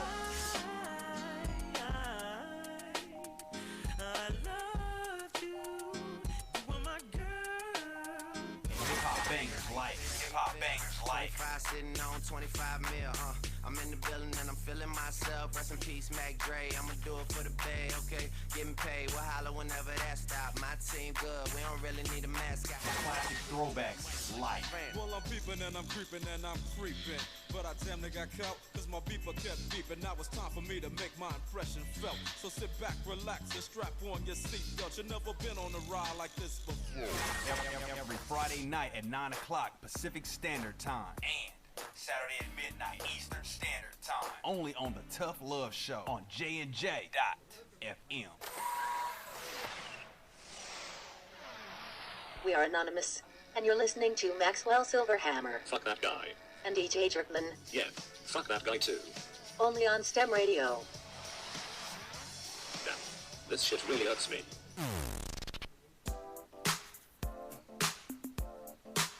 STIM Radio. STIM Radio. You know, it's funny, because those that own dogs and have them off their leashes, think, are really quick to jump all over the shit of gun owners. You know what I'm saying? So if you're a gun owner, you're obviously considered reckless. But yeah, what about dog owners and some of the shit their dogs do? Yeah. And which is kind of interesting because, obviously, if you're a gun owner, that's dangerous, and what could happen, and if that gun goes off, and everybody's so scared of the guns, but nobody's scared of the fucking dogs. Well, here's what happened today. So my assistant drops me off at work, and I get out of the car, and as I'm walking up the walkway, I hear, and I'm like, oh shit, what I'm saying? And this dog's coming at me. Yeah. And so I turn around. So my assistant goes, oh, he's just, you know what? He just wants to check you out. That's all. That's all. And I'm like, really? So the dog he goes like, he's sniffing you right now. I'm like, yeah, well, you better stay the fuck away from me because I don't know where he came from. There was no owner around. The dog was unleashed as far as I can tell. And then the dog gets in front of me. Like, you know what I'm saying? Like blocking my path. Uh-huh. So I'm like, no. So I take my cane and I just kind of lightly thump him on the nose. Like, not hard, but just thump. Like, hey, move it, motherfuck. And eventually he kind of did back up a little bit. And I was able to get around him. But then he kind of started to walk after me a little bit. And I was like, I kind of said out loud, put your fucking dog on the leash in case the owner was around somewhere. Yeah. And, but, this is the shit people do. They let their dogs run around freely, and I'm not going to pet a strange fucking dog. No, I don't know. well, the thing is, I'm a dog lover, but I would, I wouldn't want to trust somebody else's dog. Well, that's it, and it's not a fear. It's a respect. Well, yeah. Same thing I feel about guns. I'm not afraid of guns, but I respect them. I have a major respect for them. Right. Because I'm like, okay, this thing can be dangerous, so watch it. Hell, I don't even handle my own gun unless my brother's around. Yeah. Because he knows what to do. And I feel safe with him telling, having said that, I know I'm going to have to get comfortable with doing it myself. Yeah. But at the same time, I'm still, well, I'm like that too. We never had guns in our house. My dad was shot when he was 13 years old, so there was no such thing as guns in our house. And then when I got married, that's all my ex-husband had was guns because we went hunting. Oh, okay. And I still was, uncomfortable with the guns around, because even if you know what to do, there's always a chance you could have an accident. Yeah, and having said that, though, I'm not scared of people that have guns. No, I'm not either. And I'm trying. This is why I do have a gun. Because I want it for safety. Right. But at the same time, I hope I never have to use the goddamn thing. Yeah, that's you know true. what I'm saying? That's true. But I got to get more comfortable with it, and it's just one of those kind of things. But I guess having said that, the same people who don't think twice about putting their goddamn dog on a leash, yet call gun owners reckless and psychopaths and all kinds of other crazy shit. Yeah, dogs should. You should always. I mean, I understand people who are training their dogs and teaching them not to, to walk with them. But in this, I don't think that's a good idea. Well, just like my daughter, she has a dog, and the people that had lived across the street from her, they had dogs, and every time she'd go out to walk her dog, which was on a leash, those dogs would come charging at her. Yeah, and they're probably unleashed and totally unruly. They were unleashed, and she didn't know what was going to happen. She didn't know. Just because she loves dogs doesn't mean she won't get bit by one. Well, that's it. And attacked. And you don't know. Like I said, this was a bigger dog. Right. And the bark it made, there was like a growl bark type thing. So I don't know what that dog wants. You don't. You don't know if it wants to just sniff you. And I don't care what. I don't care what the thing is. Leash your dog. Exactly. For the safety of the dog. Because if somebody gets afraid, that somebody will lash out at the dog. Well, the dog could be just a gentle dog. That person doesn't know that. Well, that's it. And that was one of my instincts. I figured if it was gonna continue, I was gonna pull my cane, and undo the cane and start beating this thing. Because you don't know. Right. And the poor dog would have, was probably a gentle dog, but it doesn't make any difference. Dogs turns on their owners. I don't know the dog. You don't know the dog, and that's right. And it's not fair for someone to be subject to someone else's animal just because they think, oh, my dog's okay. Right. It's not going to hurt you. He just wants to snip. No. I don't know the dog. I don't know what it sounds menacing to me. So right. You just don't know. And the fact that it was fucking with me, standing in my way. I'm like, okay, what are you doing? Is this some kind of like, I'm going to corner you and attack you? What are you doing? That's it. You didn't know. And if you don't know the dog and you don't know the dog's personality, you don't know what that dog is up to. You don't know if it's just being friendly and wants to walk with you or playful or if it's going to turn around and, take your leg off or whatever. Well, I got a pretty good instinct when it comes to dogs and animals, period. Yeah. And if a dog is being a certain way with me, like actually letting me touch it, where it might jump up and lick me or something, then I know it's okay. Yeah. This dog wasn't doing that. Well, it didn't know you either, and you didn't know the personality. They should. Bottom line is, it should have never been unleashed. I don't care what you say. I don't care how friendly your dog is. I don't care how much that dog is trained. It should never be unleashed. Well, and this is an office complex. Yeah. So you really don't want a dog in public unleashed. You know what I'm saying? No. So that was a little bit freaky. Yeah. And, I'm sure there was people that are like, well, the dog just wants to talk, to play with you. And you're just going, no, I don't know what that dog wants. And see, this goes back to the whole thing of, again, I don't understand whoever came up with the idea that dogs were good for blind people. Because obviously my assistant got more information from this dog than I did. For me, it scared the fuck out of me. I'm like, it growled, it barked, it did, where he's going, oh, he just wants to sniff you. So, I mean, how do you understand? How is a nonverbal thing supposed to be helpful to a blind person? That's I true. don't get that. That's true. You know That's what I'm true. saying? Yeah, So that's true. When they're saying, oh, you should use, blind people should have dogs. And people always ask me, why don't you have a dog? Why come you don't have a guy? Because you know what? I can't work with a nonverbal thing. Yeah. You know what I'm saying? It doesn't talk. Yeah. I don't speak Doganese. You know? Yeah. So there's. And I think it's because that's how it's always been portrayed. A blind person would have a seeing eye dog. Well, okay, that's great. If there's blind people that do like having a dog, and they're down with it. Not everybody. No. It's like anything else. Don't stereotype people into a thing that you think they should be. Oh, shit, I went round and round with my mom over she kept saying, you need to have a guide dog, and you need a dog. And why don't you have a dog? She even went to the point one time when I was looking for a job, and she said to me, maybe if you had a dog employers would look more favorably at you. And I said, well, okay, now I got to hear this one. Yeah, yeah. You know, because first thing I'm thinking of, okay, it's an animal. You know, most of the time when you bring an animal into an establishment, that's just fucked up. Yeah. You know, and then you think about allergies and, you know, dangers and shit of other coworkers. So I would think that would be a bad thing. Yeah. But she was like, well, you know, maybe they would think you're more independent if you had a dog. And I'm like, oh, that's ridiculous, you know. Yeah. But unfortunately, that's the dumb fucking stereotype. Yeah, and that's because that's what. Why don't you have a dog? You know. It's always been portrayed as that. Blind people need animals. I remember one time I was at a corner, getting ready to cross, and this black lady comes up, and it was a busy intersection. Right. But of course, I knew what I was doing. Uh-huh. And she comes up, she's like, "Ooh, honey, you need to get you a dog. How How about you need to go get you some fried chicken there, Aunt Jemima?" You know. So. And get you some biscuits and gravy while you're at it.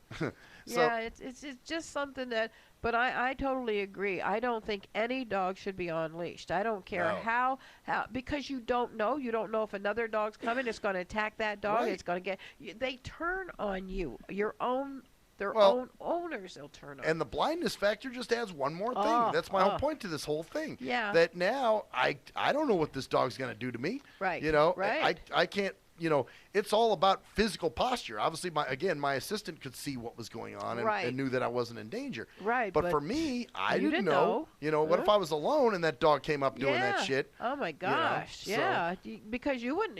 You know, even if you aren't blind and a dog comes up to you, or you say, when I see a dog walking down the street and I don't know that dog, if I can't tell, even little dogs, you can't tell what they're going to do to you.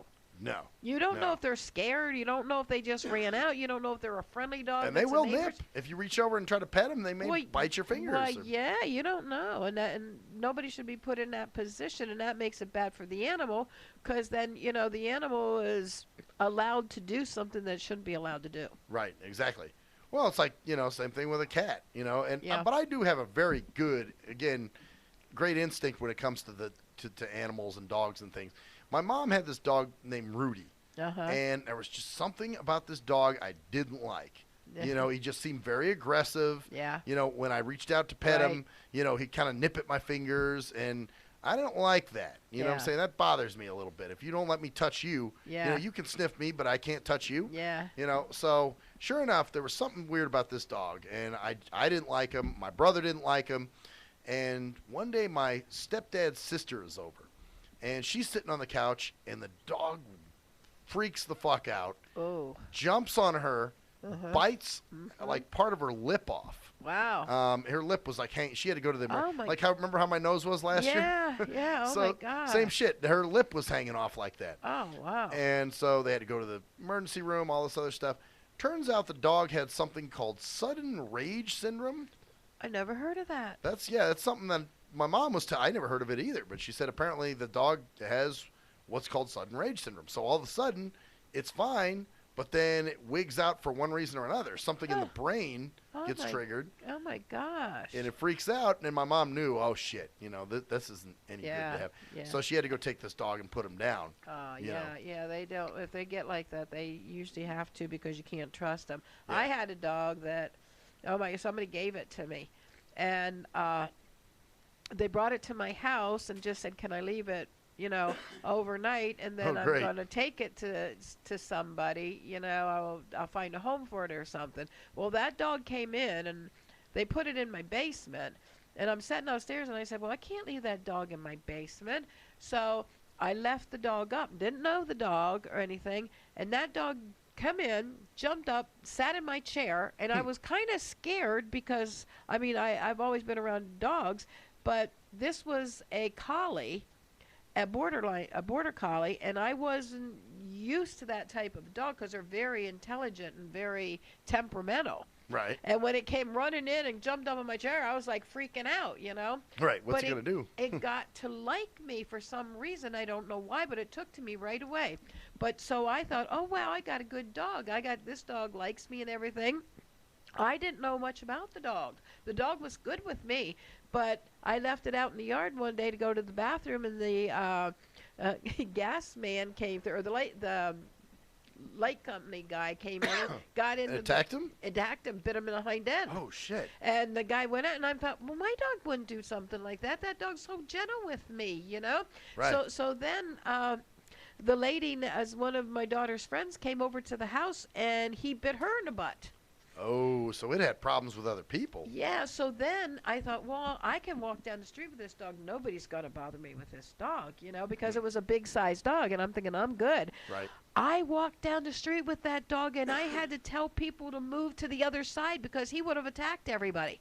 Jesus. He was perfect with me. So he liked you, but he's a very aggressive dog towards other people. Everybody else, yeah. And Teresa is really good. My daughter's really good with dogs, but she said there was something about him that she did not like. She was scared of him. Yeah. And that was on you. But he was perfect with me. Well, it's like my uncle's German Shepherd. Yeah. Well, they put it down since because he got too old. But yeah, there was a point where they had this German Shepherd that I guess they like. And I don't know, my uncle's such a relaxed, laid-back dude. Yeah. You know, I'm just like, why did he always had this history of getting aggressive dogs. Oh, okay. And this is just one of the many. And God, I mean, you go over, you knock on the door, this dog would be jumping up on the door, barking and growling, and they'd have to pull him back, you know. And yeah. It's just like, and actually, I think it bit my brother. Oh, wow. So, you know. Yeah. This dog would, and when they told me about it, I said, well, that's not my cane. My cane doesn't do that stuff. Yeah, he did. And when we walked down the street, I could not walk down. I mean, I felt safe because I could walk down the street and nobody was going to touch me because I had to tell them to move to the other side of the road. But other people are about to get attacked. And it's but like, you know, something was strange. That dog and George's dog that I was watching got out of the house and walked for, probably about a mile or something by themselves. Never bothered one person. Really? Yeah. So they were fine then. Now, this isn't the Chewy von Leeuwenstein dog you talk about. No, it's not Chewy von Leeuwenstein. Chewy von Leeuwenstein, all he does is say, go, woo, woo, woo. So, yeah, I hear him when I call Jerkman. Yeah, he backs up. And then I've got Roxy. Roxy's a very temperamental dog. I think she's going blind because if George walks out of the room or one of the kids walks out, she'll start barking. She doesn't attack him or anything. She just starts barking at him. So I think she's losing her sight, and because she doesn't know who it is. Left or who it is. Yeah, because she's even starting to bark at me when I walk through the house. Damn. Yeah, but she's got very, very good hearing. Nobody will come up to my house. I'll tell you that much. Oh yeah, shit. They can hear stuff in the next block or something. Yeah, you know? And nobody will come up to that. And then I've got another dog that is just so laid back and quiet. But if you get one of them barking, all of them barking. Yeah. It sounds like I got 20, 30 dogs in my house. People are going, oh, my gosh, what has she got in that house? I'm not going in there. That's good. Man. Well, it's just, you know, like I said, just be a responsible dog owner. You know what I'm saying? Right. You know, don't just think it's cute to let your dog run around and oh, it's not going to hurt you. Well, maybe it will. You know. Yeah, you don't know. And even if it's not going to, you know, don't put me at the, you know, that's like, you know, even if you're a beekeeper. Right. And you release all your bees in my fucking, you know, right, in front of me. You go, they're not going to sting you. I know them bees. Oh, yeah, hey, yeah. you know what? I don't like bees, so keep them the fuck away. Yeah. You know, yeah. sorry. Just respect my space. That's all I'm trying to say. Yeah. So, yeah, that was, that kind of pissed me off today with the dog. Well, that would be scary. That'd be really, that would scare me. If I saw a dog coming down the street and it came up to me and I, you know, maybe I could have told it was okay. Maybe I couldn't have. You know, maybe I couldn't have sensed that. Well, it came out of there's a breezeway, you know, at the office complex where I work. Oh, okay. So it came running out of there. Yeah. You know, and I don't know where it came from. It just, I was walking towards it, and it all of a sudden shot out of the breezeway and barked and kind of went, ruff, you know. Maybe I'm like, somebody had it in their office or something. Some shit, but they should have been following close behind, going, hey, come back here, fucking, you know. If that's going on, then I'm okay. Yeah.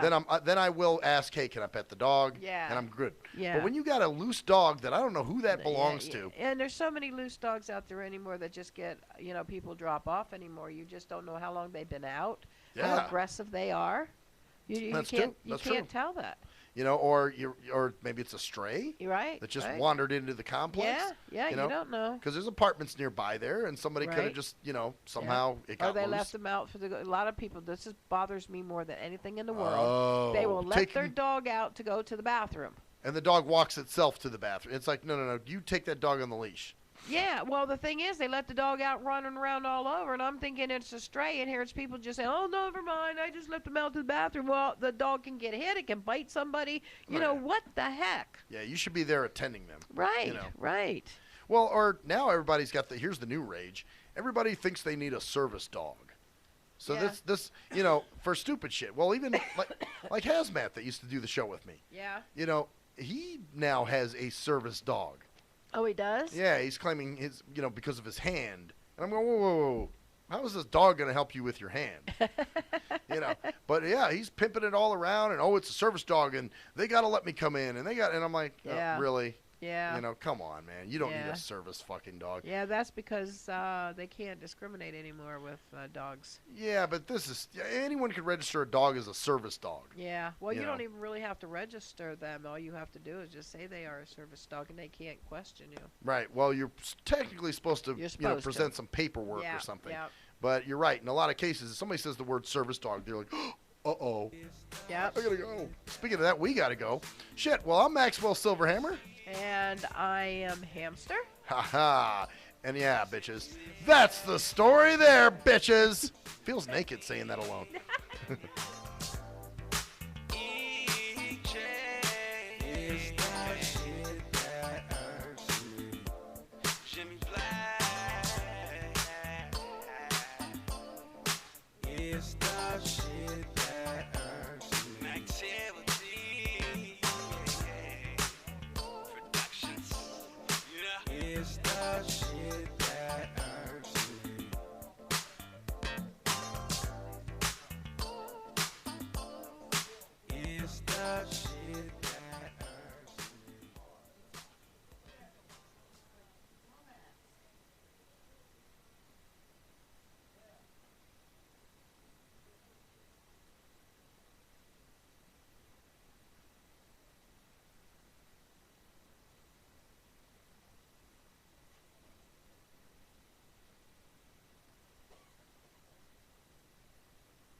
got one fucking